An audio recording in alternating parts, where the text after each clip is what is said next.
What is going on, guys? It is Wrestlelamia here, back with another video. Get ready for a wild main event as the House of Black defend the Trios title against the Jericho Appreciation Society and the Elite.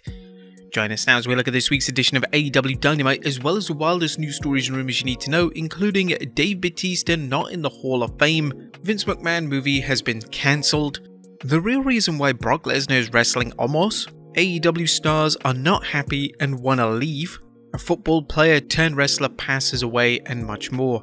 Be sure to subscribe and hit that notification bell for daily wrestling videos, and follow us on Facebook for exclusive lists. Also check out our new channel, Wrestlelamia Shorts.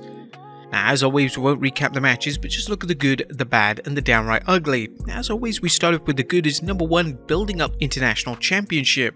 Was the All-Atlantic Championship a silly name for a title? Perhaps, but it's good to see AEW trying to build up the belt's prestige up with frequent defenses by Orange Cassidy.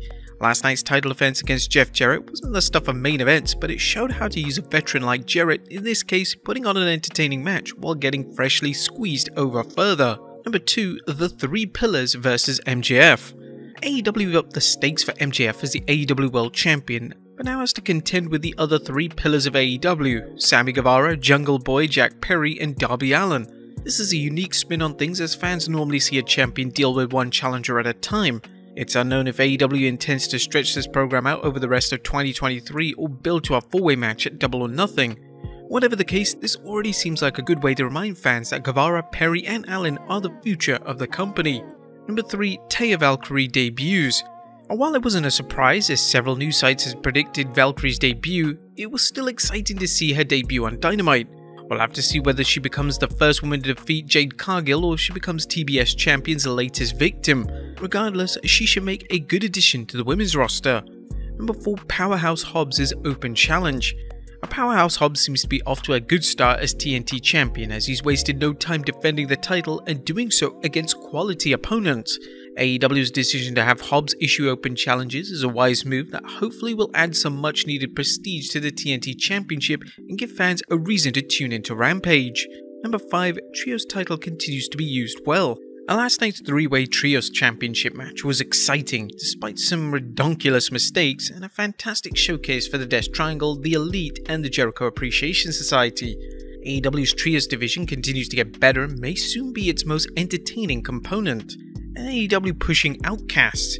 Will AEW's Renegade faction, the Outcasts, work? Well, it's too early to tell, but at least AEW is giving Saraya, Tony Storm, and Ruby Soho TV time and a push to see if they can light up AEW's women's division, which finally has a good array of talent, but which needs a strong storyline.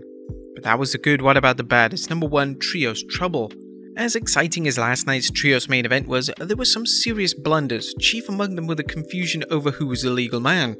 It's understandable why wrestlers might get confused given the fast pace of these matches, but everyone involved has been wrestling long enough that sloppy mistakes shouldn't happen. Number 2, QTV debuts to cricket. QTV's debut, where Aaron Solo was showing breaking into Wardlow's car, was a nice reminder of summertime, as you could hear the crickets chirping as it aired. Frankly, does anyone care about seeing Aaron Solo versus Wardlow? Yet another outclassed opponent who has no business being in the same ring as him? Number 3, why isn't this feud on AEW Dark? The current Dark Order vs Blackpool Combat Club feud invites one question: why isn't it on AEW Dark where it belongs? This boring series continues to do nothing to spark the fans' interest and is a waste of TV time, especially when you consider how many top stars are sitting on the sideline.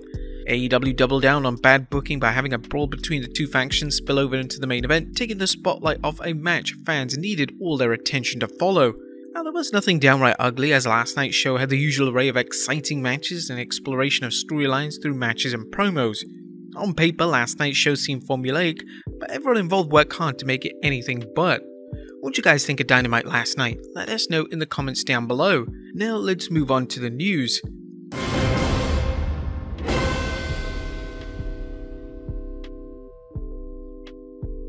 Our first story looks at Batista not going into this year's Hall of Fame. Atop of today's news is a report concerning Dave Batista's rumoured induction into the WWE Hall of Fame. Batista has stated he's working hard to find time to be inducted into this year's class, but according to PW Insider, that won't be happening due to Batista's Hollywood schedule. The site added that WWE is reportedly only booking 5 superstars into this year's class, and that Stacy Keibler is rumoured to be one of the 5 in addition to Rey Mysterio and the Great Muta. Next up, Vince McMahon's film has been cancelled.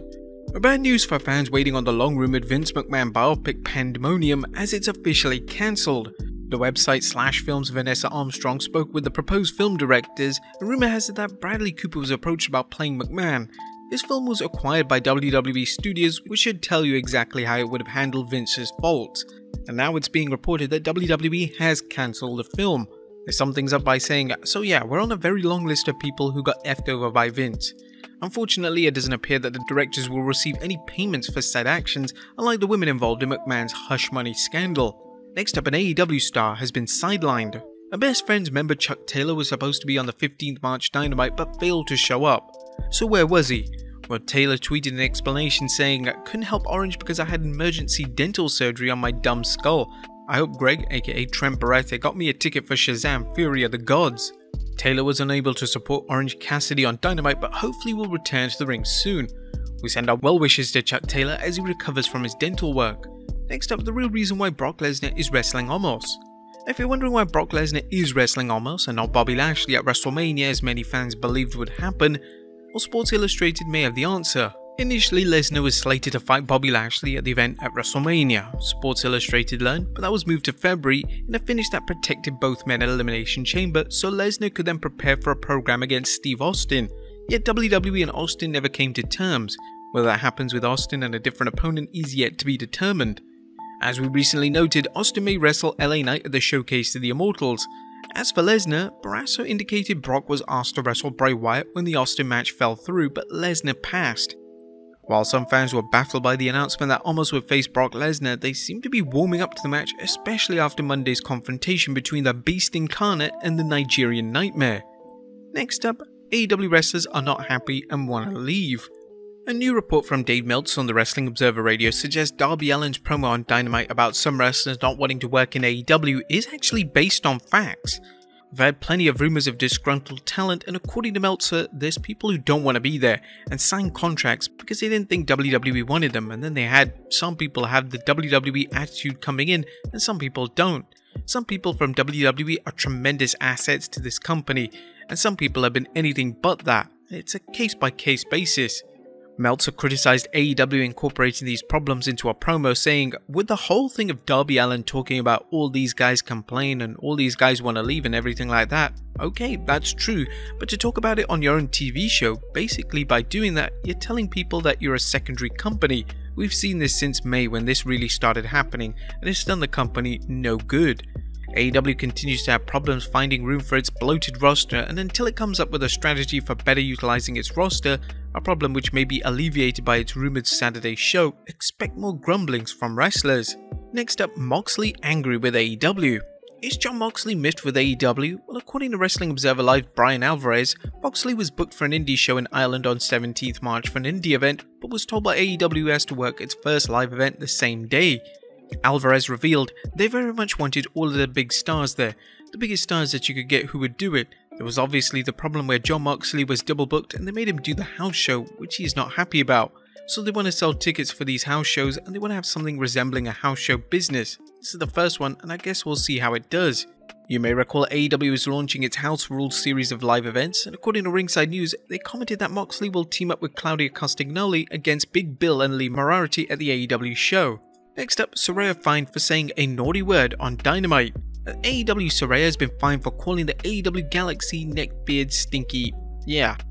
Saraya blasted the fans during a promo with her fellow Outcasts Ruby Soho and Toni Storm. She didn't seem to mind, however, tweeting, "I indeed got fined for saying on live TV," and tweeting this about the fans' negative reaction. They were not happy. "I loved it. Worth the fine." What do you think? Work or shoot? And finally, a football player turned wrestler passes away. And last but not least, we're saddened to report the death of football player turned wrestler Jeff Gaylord. Jeff's brother posted on social media that "I'm very sad to report that my brother Jeff Scott Gaylord passed away after a short illness. He was 64. He was a member of a Shawnee Mission South State champion football team. He graduated onto professional football where he played for several years. Jeff matriculated to the entertainment industry and was a professional wrestler for many years. Recently, he was doing outreach work for his church and provided warm clothes to folks living off the grid in the streets of Denver. We miss him dearly, however we are content with the knowledge that Jeff is enjoying the precious gift of eternal life." Gaylord was best known for his work in the USWA, where he held the promotion's tag team titles 2 times with Jeff Jarrett. He also wrestled as one of Shawn Michaels' masked knights at Survivor Series. We send our condolences to Mr. Gaylord's friends, family, and fans. But there you have it, folks, the wildest news stories and rumors you need to know. Be sure to leave your comments down below, and I'll see you next time with some more wrestling content.